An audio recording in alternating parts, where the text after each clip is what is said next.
Captain Jake Morrison stepped into the massive chamber and felt his breath catch in his throat.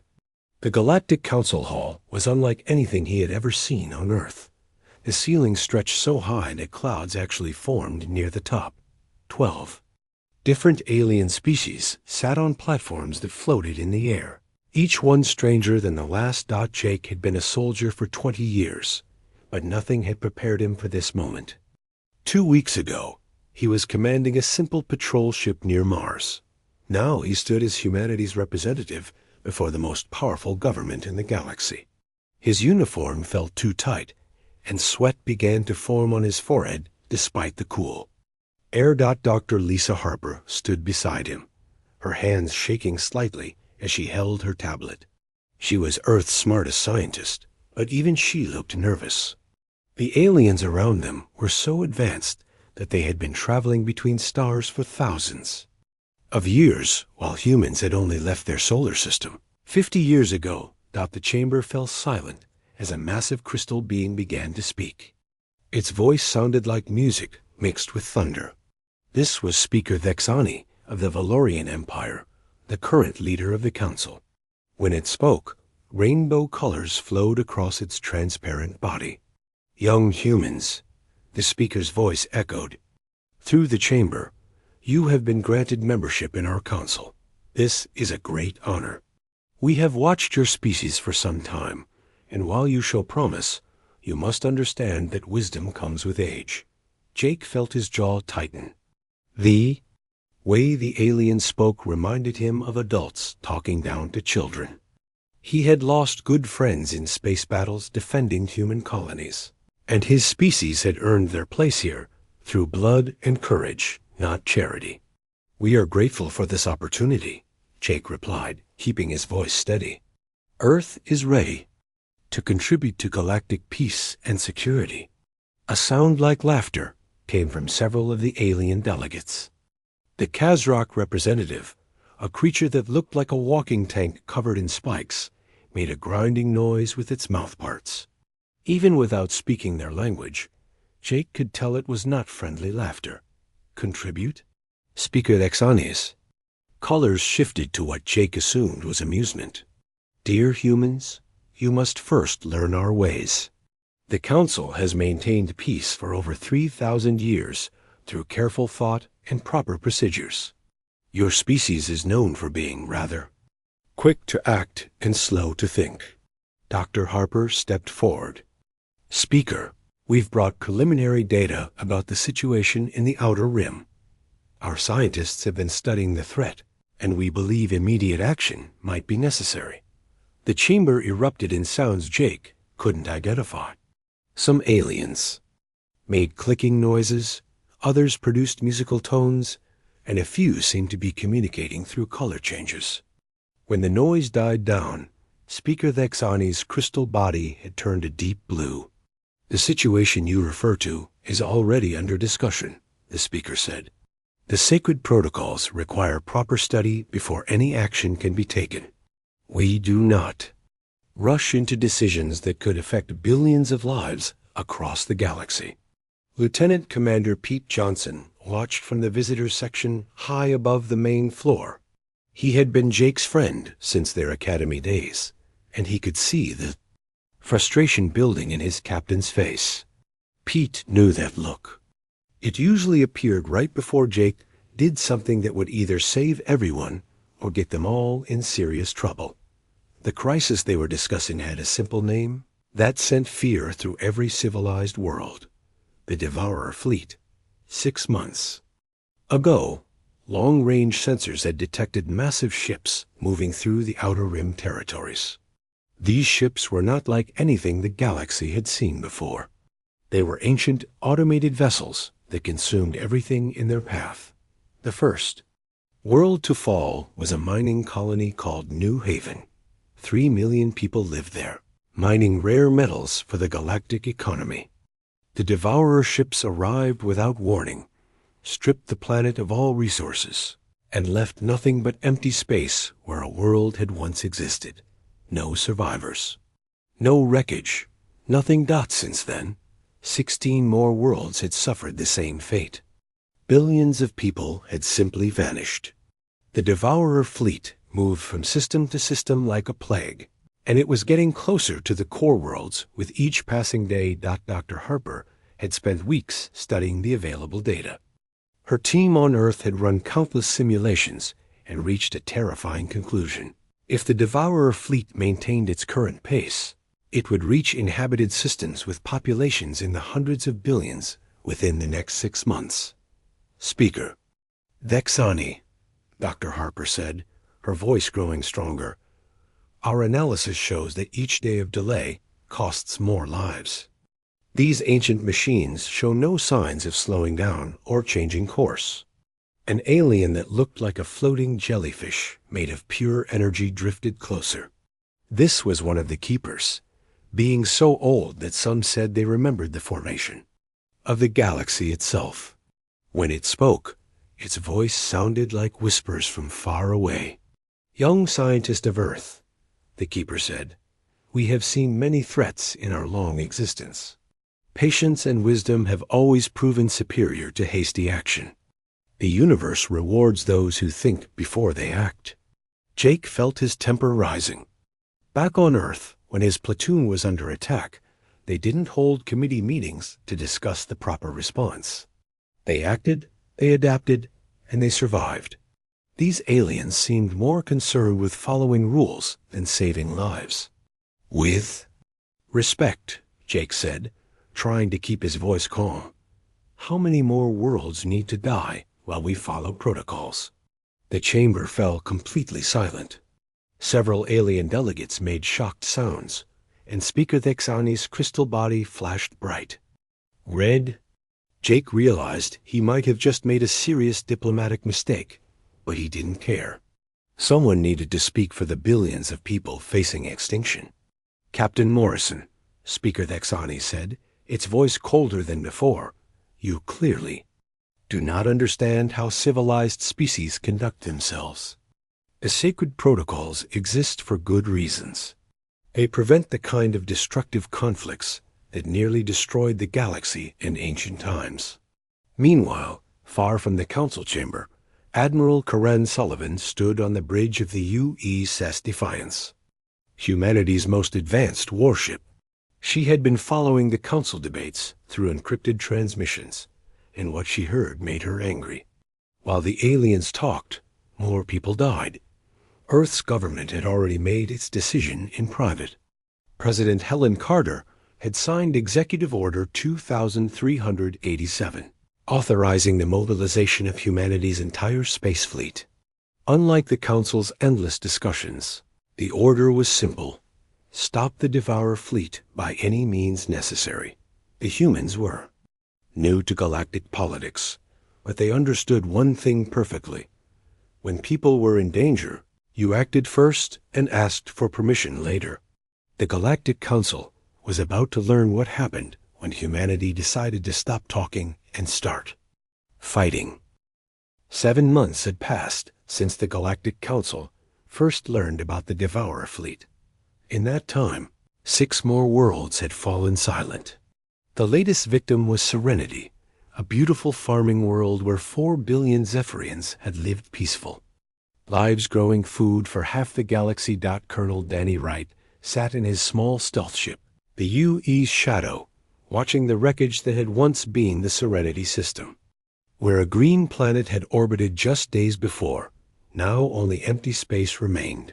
The Devourer ships had taken everything. Even the asteroids were gone. Danny had been running secret missions for 3 weeks now, studying the enemy fleet without permission from the Galactic Council. His ship was designed to be invisible to most sensors, allowing him to get close enough to gather real information about the ancient machines. What he had learned made his blood run cold. The Devourer fleet was not just destroying worlds randomly. The machines were following a specific pattern, moving toward the galaxy's most populated regions. At their current speed, they would reach systems with hundreds of billions of people within 4 months. Back on the council station, Captain Jake Morrison sat through another endless meeting. Today marked the 847th official discussion about the Devourer Crisis. The aliens had formed 17 different committees, each one studying a different aspect of the problem. They had committees to study the legal implications, committees to analyze historical precedents, and even a committee to decide which other committees should be formed.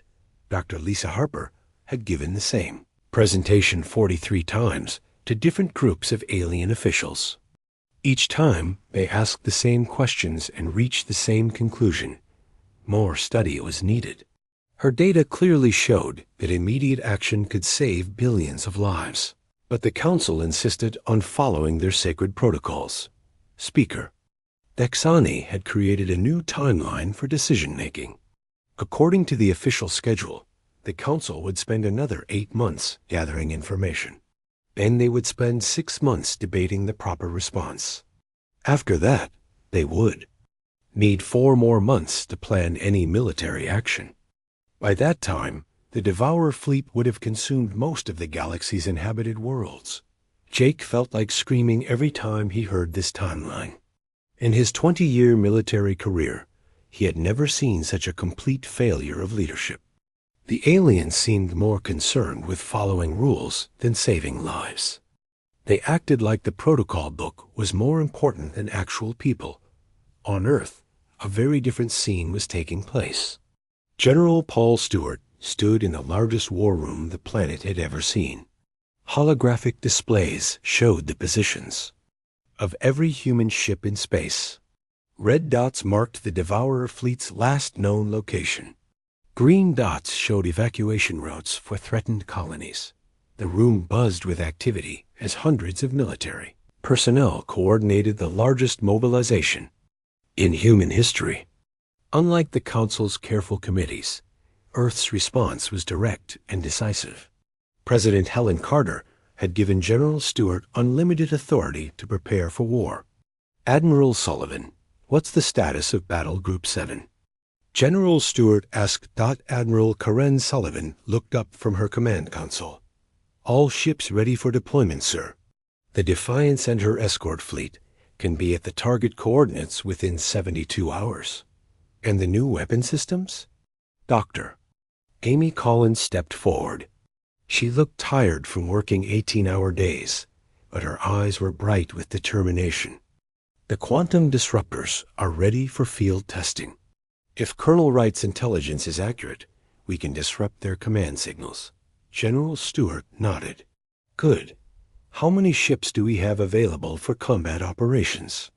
237 warships, sir, Admiral Sullivan replied, plus support vessels and transport ships for civilian evacuation. It's not a large fleet by galactic standards, but our ships are fast and our crews are motivated. The general studied the tactical displays. Humanity's fleet was tiny compared to the massive armadas that some alien species commanded. The Kozrak alone had over 3,000 warships.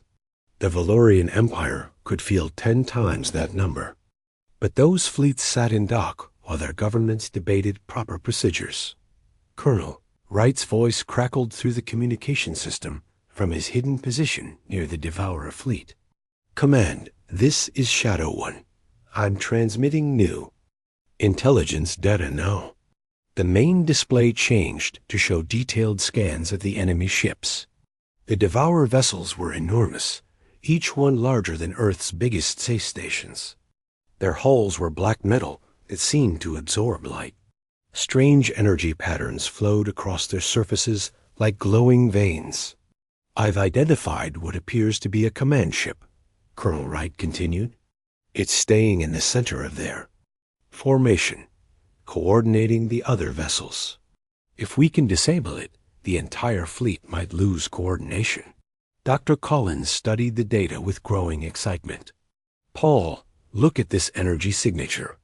The command ship is broadcasting on a specific quantum frequency. If we can match that frequency and send a disruption pulse, we might be able to confuse their entire network. Back in the council chamber, the aliens continued their debates. The Keeper delegation had spent 4 hours discussing the philosophical implications of fighting ancient machines. They wondered if the Devourer fleet might have rights as artificial beings. The Zephyrian representatives argued for attempting peaceful communication with the machines before considering violence. Lieutenant Commander Pete Johnson watched from the observation deck as Speaker Thexani announced the formation of yet another committee. This one would study the environmental impact of any potential military action against the Devourer fleet. They wanted to make sure that fighting the machines wouldn't harm any space creatures that lived in empty areas between stars. Pete looked at his watch. In the time this meeting had lasted, the Devourer fleet had probably consumed another 1,000 square miles of planetary surface. He thought about the families who had died, while the Council worried about space whales that might be disturbed. By weapons fire. Captain Morrison stood up suddenly, interrupting Speaker Thexani's speech about proper environmental protocols. Every alien in the chamber turned to stare at him. The silence was so complete that Pete could hear his own heartbeat. "With all due respect," Jake said, his voice carrying across the massive chamber, "how many more worlds have to die while we discuss procedures?" Speaker Thexani's crystal body flashed angry red colors. "Captain Morrison, you are out of order. The sacred protocols must be followed. We cannot simply rush into military action without proper preparation." "Proper preparation?" Jake's voice grew louder. "You've had 7 months to prepare. In that time, 23 worlds have been completely destroyed. Billions of people are dead, and you're worried about disturbing space creatures that probably don't even exist." The chamber erupted in shocked sounds from the alien delegates. Several species began making agitated noises, while others flashed angry colors or released chemical signals that smelled like rotting eggs. Dr. Harper stood up beside Jake. "The captain is right. Our analysis shows that every day of delay increases the death toll exponentially. At this rate, the Devourer fleet will reach the core worlds before your committees finish their studies." An ancient peeper drifted closer, its energy form pulsing with what looked like irritation. "Young humans, you do not understand the complexities of galactic governance. Hasty actions have led to terrible wars in the past. Patience and wisdom prevent such disasters." Jake felt his temper finally snap. "Wisdom? You call watching billions of people die wisdom? On Earth, we have a saying, actions speak louder than words. Your words haven't saved a single life." The truth was that while the aliens debated, humanity was already moving. Admiral Sullivan's fleet had quietly left Earth's solar system 3 days ago. They were heading toward the last known position of the Devourer fleet, with or without the Council's permission. President Carter had made the decision in a closed meeting with her military advisors. If the Galactic Council wouldn't act to save innocent lives, then humanity would act alone. They might be the newest members of the galactic community, but they understood something the ancient aliens had forgotten. Sometimes the right thing to do was also the simple thing to do. The Council could keep talking. Humanity was done listening. The alarm bells started ringing in the Galactic Council chamber at exactly 14:37 Galactic Standard Time. Speaker Thexani had been in the middle of announcing the formation of the Committee for studying the formation of other committees when the emergency signals began flashing across every screen in the room. Lieutenant Commander Pete Johnson was the first to understand what was happening. His communication device buzzed with an urgent message from Admiral Sullivan's flagship. The message was simple. "Operation Rapid Response is go. Engaging the enemy now." Pete looked down at Captain Jake Morrison on the main floor. Jake was reading the same message on his own device, and Pete could see a small smile forming on his captain's face. After months of listening to endless debates, humanity was finally taking action. Speaker Thexani's crystal body flashed confused colors as reports flooded in from across the galaxy. "What is the meaning of this?" Our sensors show human warships engaged in combat near the Kepler 442 system. This is impossible. No military action has been authorized. The chamber filled with angry sounds from the alien delegates. The Kazarek. Representative General Thoktar made grinding noises with his metallic jaw. Despite being warriors themselves, even the Kazarek seemed shocked by humanity's bold move. Captain Morrison, Speaker Thexani's voice thundered through the chamber, explain this violation of galactic law immediately. Jake stood up slowly, his uniform crisp and his face calm. Speaker, my government has decided that saving lives is more important than following procedures. While you debate, people die. We're done watching. 300 light-years away, the battle for the galaxy's future was already underway. Admiral Karen Sullivan stood on the bridge of the U.E.'s Retribution, watching as her fleet dropped out of hyperspace directly in front of the Devourer fleet. The enemy ships were even more terrifying up close. Each one was the size of a small moon, their black hulls covered in strange patterns that seemed to move like living things. Energy weapons that could destroy planets charged up along their sides, preparing to fire. All ships, this is Admiral Sullivan. She spoke into her communication system. Remember, we're not here to trade shots with these things. We're here to end this threat once and for all. Execute Attack Pattern Delta 7. Commander Steve Baker led the first wave of fighter ships. His squadron of 30 small, fast vessels streaked toward the massive Devourer ships like angry wasps. Attacking giants. The enemy's weapons tried to track them, but the human fighters were too quick and too unpredictable. Baker to all fighters, Steve's voice crackled over the radio. Remember what we learned in training. These things expect us to fight like the other galactic species. They expect us to be careful and defensive. Let's show them what human aggression looks like. The human fighters dove straight through the Devourer fleet's defensive formation, their weapons blazing. Instead of the cautious, long-range fighting that other species preferred, the humans closed to point-blank range and hammered the enemy ships with everything they had. The ancient machines had been programmed to fight wars from cause millions of years ago. They expected enemies to approach slowly, form battle lines, and exchange fire at safe distances. They had no programming for dealing with opponents who flew straight at them with reckless courage. Back in the council chamber, more reports arrived every minute. The Valorian Military Command reported that human ships had achieved complete surprise against the Devourer fleet. The Zephyrian deep space sensors showed that the enemy formation was already breaking apart under the unexpected assault. Dr. Lisa Harper stood up beside Captain Morrison. Speaker, our ships are equipped with quantum disruptor technology. We've spent months studying the Devourer fleet's weaknesses while you formed committees. We know how to stop them. The chamber erupted in chaos. Alien delegates made shocked. Sounds flashed angry colors and released chemical signals that made the air smell like a swamp. The idea that the newest species in the galaxy had found a solution that escaped their ancient wisdom was almost too much to accept. On the battlefield, Captain Amy Rodriguez piloted the U.E.S. Retribution toward the center of the enemy formation. Her ship carried Dr. Collins' quantum disruptor, a weapon that could shut down the Devourer fleet's command network. But first, she had to get close enough to the enemy command ship to use it. Rodriguez to Admiral Sullivan, she spoke into her headset while dodging massive energy blasts. I'm making my attack run now. If this works, their whole fleet should lose coordination. Copy that, Captain.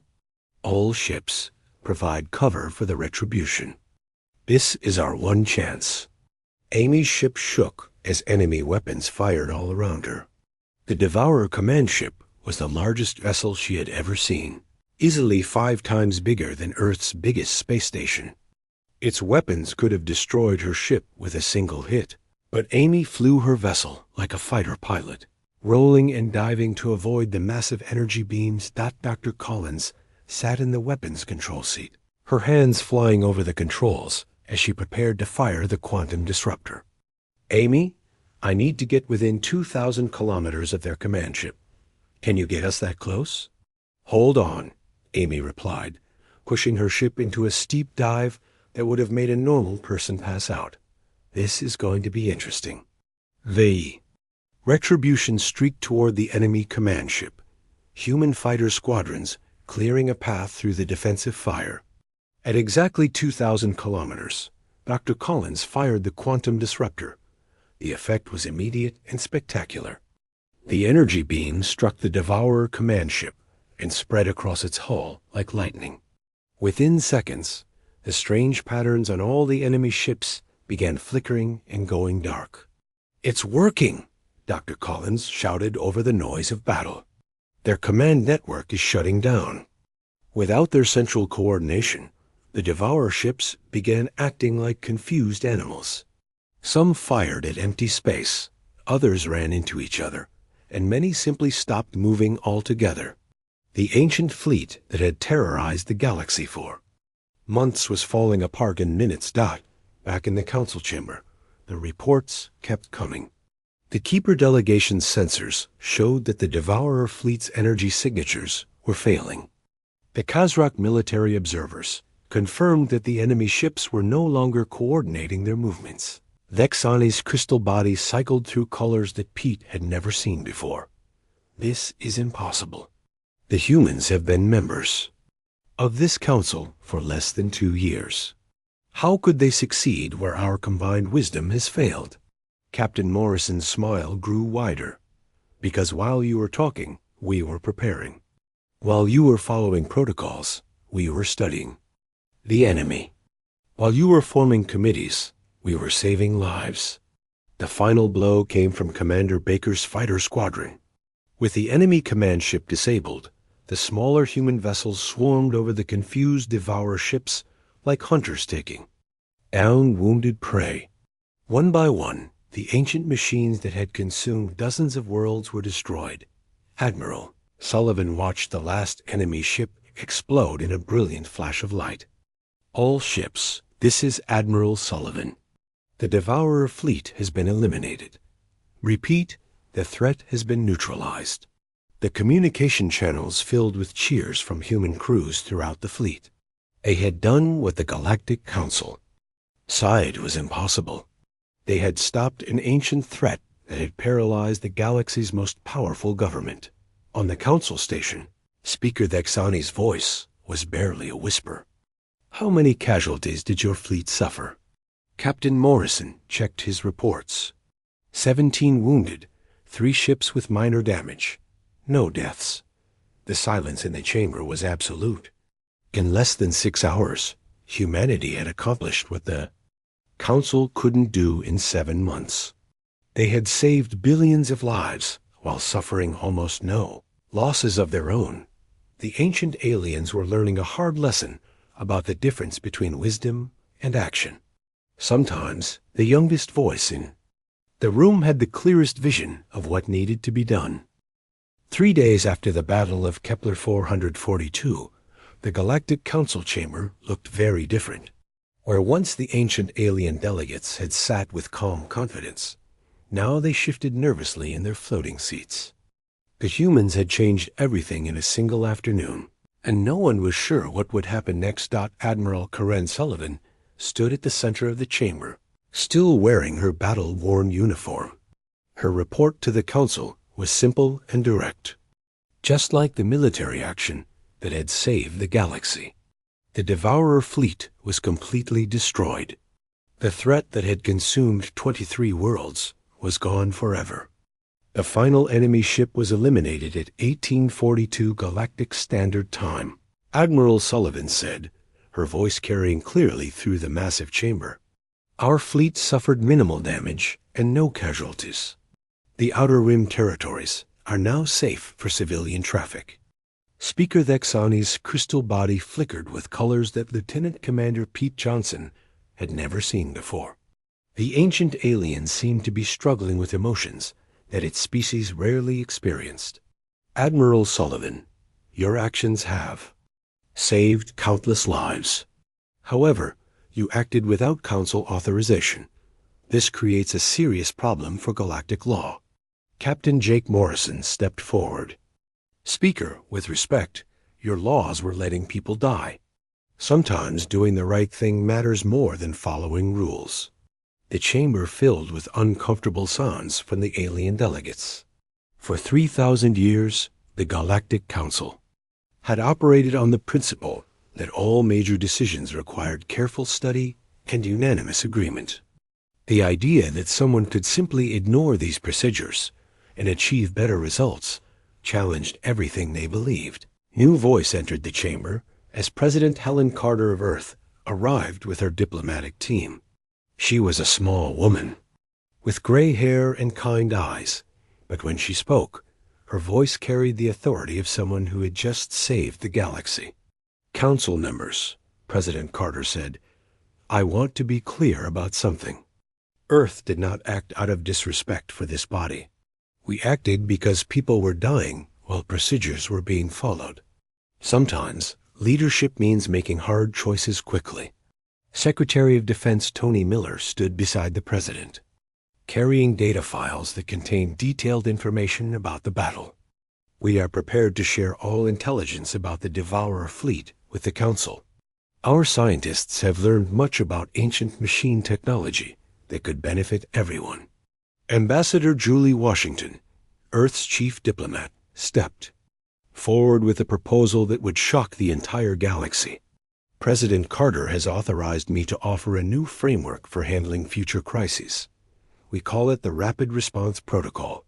The alien delegates made confused sounds. The Keepers, those ancient energy beings who claimed to remember the formation of the galaxy, drifted closer to hear the human proposal. Even they seemed curious about what humanity had in mind. The Rapid Response Protocol is simple, Ambassador Washington explained. When an existential threat appears, any council member can declare an emergency.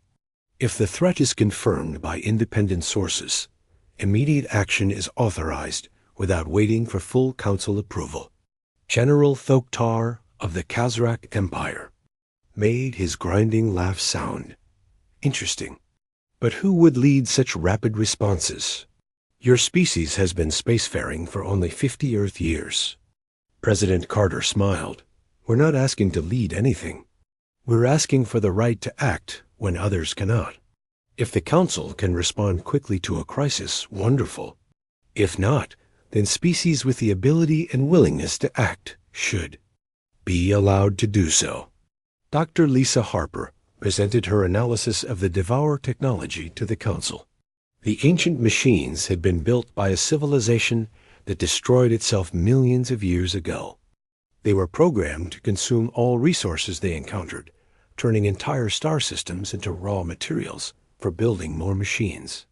The most important discovery, Dr. Harper said, is that there are probably other fleets like this one, sleeping in distant parts of the galaxy. Our rapid response capability might be needed again.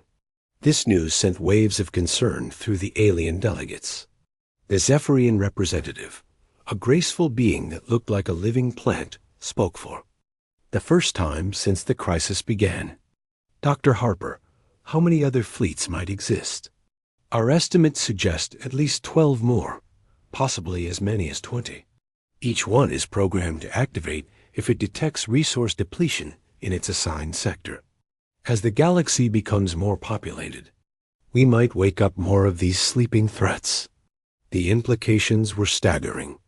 The Galactic Council's careful, committee-based approach to problems would be useless against future Devourer fleets.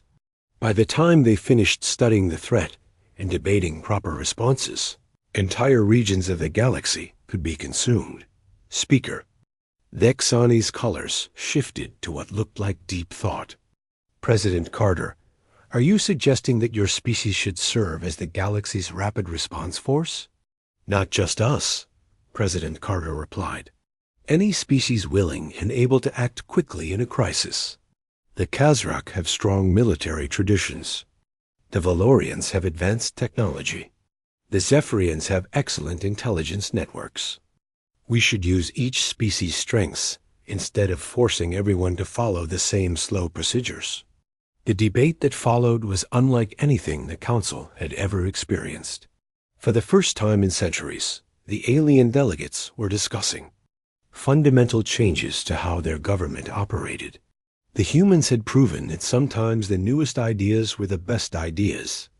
Admiral Sullivan provided technical details about the battle, showing how human tactics had succeeded where traditional galactic military doctrine would have failed.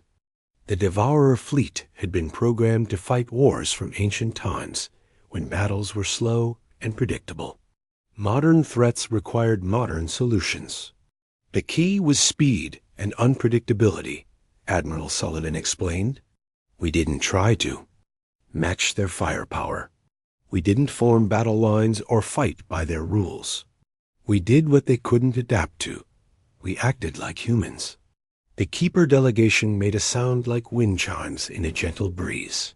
The ancient beings seemed to be communicating among themselves in their energy language. Finally, one of them spoke to the Council. We have existed for eons beyond counting, the Keeper said, its voice like whispers from deep space. We have seen the rise and fall of countless civilizations. Perhaps it is time to admit that age does not always equal wisdom. The vote, when it finally came, was closer than anyone expected. The proposal to create the Rapid Response Authority passed by a margin of 7-5. 3 species voted to give humanity special authorization to act quickly in future crises. 2 more voted to restructure the Council's emergency procedures entirely. President Carter stood to address the Council one final time. We didn't ask to be the galaxy's guardians. We just wanted to save lives. If that makes us different from other species, then we accept that difference. As the session ended, Captain Morrison found himself surrounded by alien delegates who wanted to understand how humanity had succeeded where they had failed. The Kazrak general seemed particularly interested in human military tactics. Even some of the Keepers appeared curious about this young species that had solved an ancient problem.